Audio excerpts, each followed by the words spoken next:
Have you ever noticed how time doesn't make any sense? When it comes to the topic of forgiveness, suddenly there's only one default speed for time: slow. I was raised by a single mom, and my dad would pop in every now and then, but a lot of times he made promises that he couldn't keep. Every time this happened, I would get my hopes up and I would end up hurt in the end. It was really hard to get over these emotions and these times in my life. It would even cause hurt between me and my mom. I remember one time she told me to not get my hopes up about my dad visiting. When that happened, it made me mad because honestly, it was too late. I was already excited to see my dad. I never truly forgave my dad until I became a father myself. Forgiveness seems to operate on its own timeline. Today, we're tracking one of forgiveness's trickiest aspects: waiting.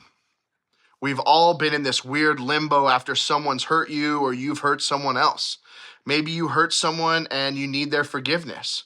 Or flip it around. Maybe you're the one who messed up.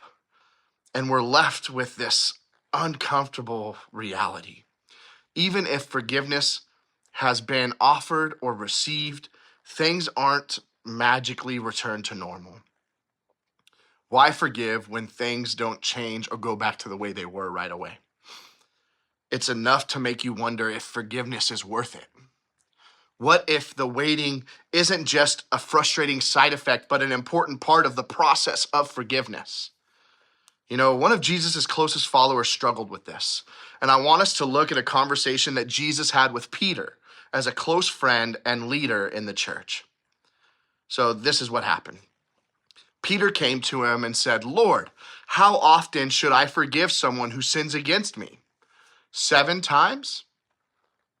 "No, not 7 times," Jesus replied, "but 70 times 7. When Jesus talks about sin here, he's talking about any action or hurt our relationship with ourselves or others, right? At that time, religious leaders often taught you that you should forgive someone up to 3 times for an offense. So Peter, it seems he wanted to impress Jesus and went above and beyond, suggesting 7 times. But Jesus just blew that out of the water when he said, nope, 70 times 7.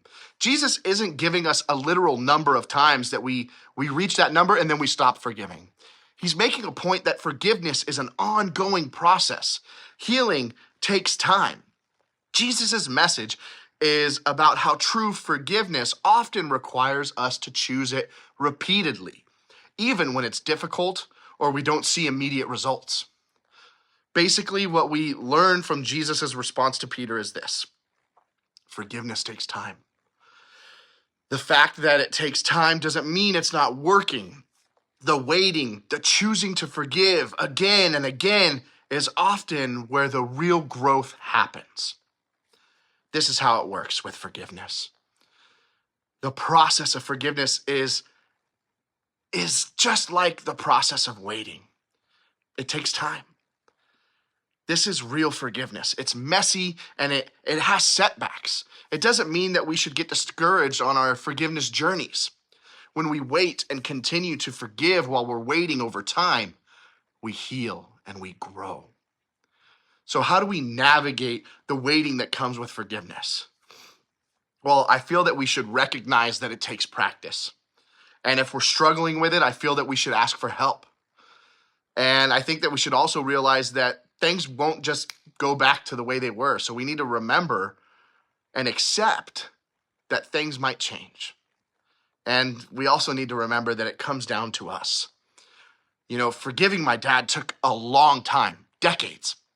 And a lot of that hard work on my end, I needed to learn to forgive him for me, not for him. I was the one carrying the hurtful baggage, which meant I was the one that needed to lay it down.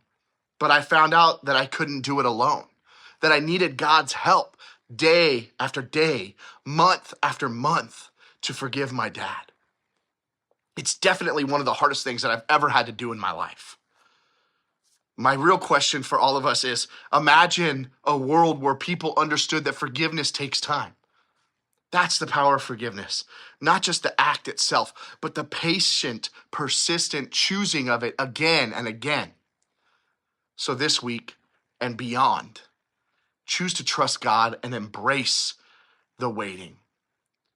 What changes when you view forgiveness as a process rather than a one-time event? Chew on that this week. And I look forward to seeing you soon.